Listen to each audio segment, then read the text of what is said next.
पूर्णस् ओम पूर्णमदः पूर्णमिदं पूर्णात् पूर्णमुदच्यते पूर्णस्य पूर्णमादाय पूर्णमेवावशिष्यते। ओम शांति शांति शांति। योग मार्ग किसी विशेष जाति धर्म के लिए नहीं है, ये एक सार्वभौमिक सत्य है। वो किसी भी आयु का हो, किसी भी लिंग का हो, स्त्री हो पुरुष हो, वो कहीं भी रहता हो इस ब्रह्मांड में, अगर वो योग मार्ग को ठीक से समझने का प्रयत्न करता है तो उसका जो जीवन है वो बड़ा सरल बन जाता है, उदार बन जाता है। यानी कि उसने अपने जीवन का जो एक लक्ष्य है उस लक्ष्य की ओर वो बढ़ने लग गया है। लक्ष्य क्या है? लक्ष्य है कि मेरे जीवन का लक्ष्य जो है, यानी मैं कौन हूँ, मैं किधर से आया हूँ,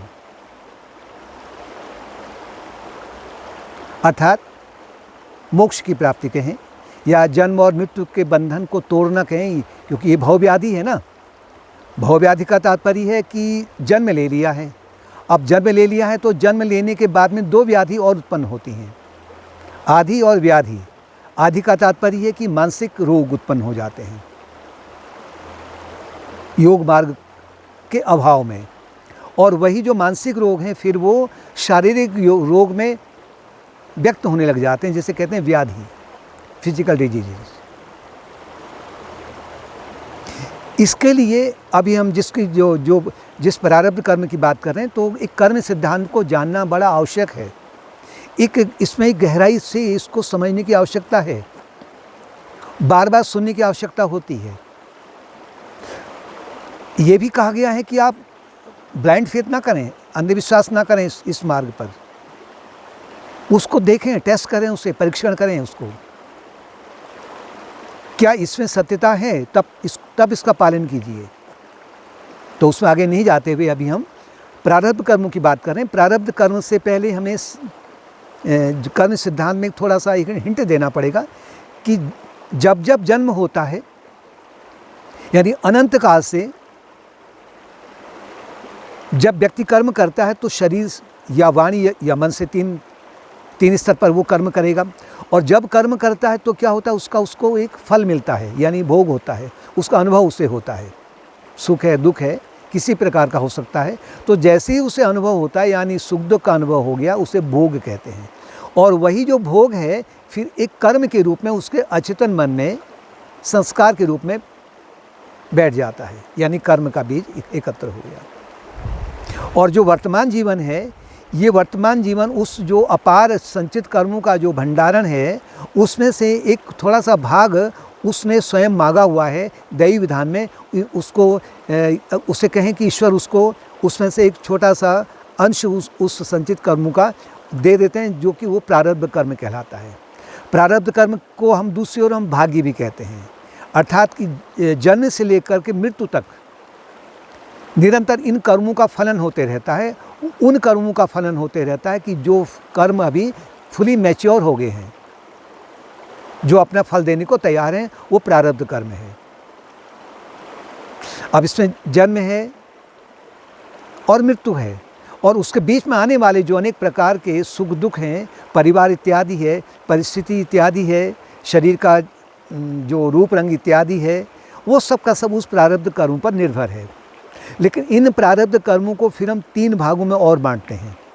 स्वेच्छा प्रारब्ध कर्म, दूसरा अनिच्छा प्रारब्ध कर्म, और तीसरा परेच्छा प्रारब्ध कर्म। अपना नाम अपने आप बता रहे हैं कि स्वेच्छा का मतलब कि अपनी इच्छा है, ऐसा हो जाना चाहिए, ऐसा हो जाता तो अच्छा था, भगवान को धन्यवाद दे देंगे, या फिर अपने अहंकार को हम श्रेय देंगे, जो कुछ भी है। दूसरा परीक्षा का तात्पर्य है परीक्षा, यानी दूसरा हमारी वो इच्छा को पूर्ति करता है। अब वो दूसरा जब उससे पूरा करता है, वो शुभ भी हो सकता है, अशुभ भी हो सकता है, उसमें हानि भी हो सकती है, उसमें लाभ भी हो सकता है। वो भौतिकता में भी उन्नति हो सकती है या पदोन्नति हो सकती है, वो आध्यात्मिक मार्ग में भी उन्नति हो सकती है। और तीसरा अनिच्छा कर्म। अनिच्छा का तात्पर्य है कि जो हमारी इच्छा नहीं है। तो जो स्वेच्छा कर्म है, स्वेच्छा कर्म में कि मैं स्वस्थ रहूं, या मुझे कुछ नौकरी मिल जाए, या मुझे गुरु की प्राप्ति हो जाए, मुझे ऐसे योग्य जो सत्संग का माध्यम है वो प्राप्त हो जाए। अगर वो प्राप्त हो जाता है, वो अपने ही प्रारब्ध कर्म के फलन के स्वरूप हमें प्राप्त हो रहा है। गुरु की प्राप्ति होती है ऐसे थोड़ी हो जाती है, अचानक नहीं हो जाती है। पिछले अनंत जन्मों के जब शुभ कर्म जब फलित होते हैं, तब जाके वो स्वेच्छा कर्म के रूप में हमें गुरु की प्राप्ति करा देते हैं।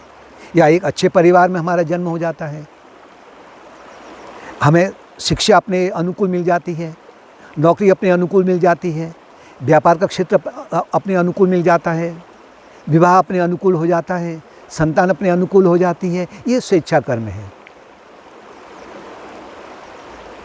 दूसरा है परेच्छा कर्म। परीक्षा का मतलब दूसरा उसके लिए उत्तरदायी है, दूसरा उसके लिए माध्यम बनता है, चाहे शुभ हो या अशुभ हो। शुभ के लिए भी अगर आध्यात्मिक मार्ग में बढ़ना है तो कोई ऐसा माध्यम बनता है कि दूसरा व्यक्ति जो उन्नत है वो हमें उठा करके उस जगह बिठा देता है कि जहाँ की हमें जीवन का जो लक्ष्य है वो प्राप्त करने की प्रेरणा प्राप्त होने लग जाती है। गुरु की प्राप्ति हो जाती है उसके माध्यम से हमारे जीवन का लक्ष्य और भी उन्नत होने लग जाता है। हो सकता कि वहाँ हानि भी हो सकती है, उसके माध्यम से हमें कहीं अपमान सहन करना पड़ता है, या कहीं हानि हो जाती है, या कहीं किसी तरह का नुकसान हो जाता है। इसे कहते हैं परेच्छा, यानी इसके लिए दूसरा माध्यम जिम्मेदार है, उत्तरदायी है, इसे कहें कि माध्यम बन के आता है। तीसरा है अनिच्छा। अनिच्छा में भी दो तरह के हैं। सामान्यतः अनिच्छा में क्या होता है कि जो अपने शरीर के अनुकूल नहीं है, परिवार के अनुकूल नहीं है, अपने मन के अनुकूल नहीं है, तो उसके लिए वो होता ही होता है। ये भी अपने ही अनिच्छा प्रारब्ध कर्म है। अपने ही जब उस तरह के जब कर्म, उन कर्मों का फलन होता है, वो कर्म जब पक करके अपना फल देते हैं तो हमें उसका स्वाद लेना पड़ता है। जैसे रोग हो गए हैं, अपनी प्रारब्ध कर्म है, हानि हो गई है, अपनी प्रारब्ध कर्म है। इसमें दूसरा व्यक्ति माध्यम बने या ना बने आवश्यकता नहीं है। मन विचलित हो जाता है, मन में तनाव उत्पन्न होने लग जाता है, अचानक ऐसी स्थिति आती है कि हमें जैसे बाढ़ आ गई, भूकंप आ गया, अकाल पड़ गया, ये सब अनिच्छा कर्म है। अभी अनिच्छा कर्म में ये भी नहीं है। अनिच्छा कर्म में कभी कभी कि सपोज करो आप कहीं बहुत बड़े एक जहाँ गैदरिंग हो रही, जहाँ बहुत बड़ा एक सम्मेलन लगा हुआ है, अचानक आपका नाम पुकारा जाता है, माल्यार्पण करना है, यानी कि आपको आदर देना है वहाँ पर। लेकिन एक मन में भावना आती है कि ये मुझे इच्छा नहीं है इसकी। एक जैसे कहते हैं ना कि एक लज्जा जैसी होती कि इनके बीच में कहाँ एक मान सम्मान जो मिल रहा है, इससे कहीं अभिमान न बढ़ जाए। लेकिन वो होता है तो वो भी अनिच्छा कर्म है, अनिच्छा प्रारब्ध कर्म है। तो इन तीनों कर्मों में ये नहीं कहा जाए कि इस कर्म के लिए मुख्य रूप से जो परीक्षा है या अनिच्छा है, इसके लिए दूसरे को उत्तरदायी नहीं ठहराया जाए।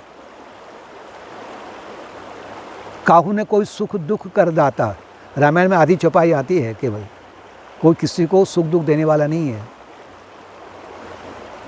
दूसरा अगर कोई उसके लिए माध्यम बन रहा है तो केवल माध्यम बनाया गया है, दैवी विधान में माध्यम बनाया गया है, लेकिन वो अपने ही जो इच्छा कर्म है या परीक्षा कर्म है या स्वेच्छा कर्म है, इन कर्मों के माध्यम से हमारा जो जीवन है आगे को निरंतर बढ़ते जाता है। लेकिन साधक होने के नाते अपना कर्तव्य क्या है? स्वेच्छा कर्म को तो ठीक है, अच्छे मार्ग की ओर लगा दिया जाए, शरीर स्वस्थ रहेगा, मन स्वस्थ रहेगा, तो अधिक आध्यात्मिक मार्ग की ओर बढ़ा जाए। परीक्षा कर्म में माना अगर कोई हानि होती है उसको स्वीकार किया जाए, बल्कि उसमें एक शरणागत हुआ जाए। अनिच्छा कर्म में ये मेरे अहंकार के अनुकूल नहीं है, बल्कि दैवी विधान में जो मेरे कर्मों का विघलन हो रहा है ये उसके अनुकूल है, यानी कि स्वीकार कर लिया जाए, शरणागत हुआ जाए। और उस तीनों अवस्था में सुख में फूलो नहीं, दुख में डूबो नहीं। अगर ऐसा हो रहा है तो ये तीनों प्रकार के जो प्रारब्ध कर्म हैं ये हमारे लिए आध्यात्मिक मार्ग में बढ़ने के लिए सहायक हो जाते हैं।